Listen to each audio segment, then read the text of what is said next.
Chairman peoples party Bilawal Bhutto Zardari ने global Sumud flotilla को Israel की जानिब से रोकने की शदीद मजम्मत की है।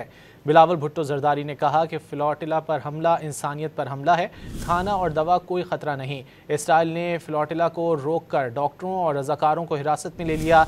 इसराइल ने पाकिस्तान के सेनेटर मुश्ताक अहमद खान को हिरासत में लेकर बैनुल अक़वामी क़वानीन की खिलाफ वर्जी की है। हिरासत में लिए गए तमाम अफराद को रिहा किया जाए।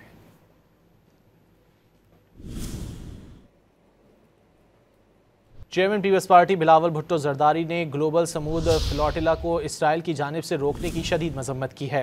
बिलावल भुट्टो जरदारी ने कहा कि फ्लोटिला पर हमला इंसानियत पर हमला है, खाना और दवा कोई ख़तरा नहीं। इसराइल ने फ्लोटिला को रोक कर डॉक्टरों और रज़ाकारों को हिरासत में ले लिया।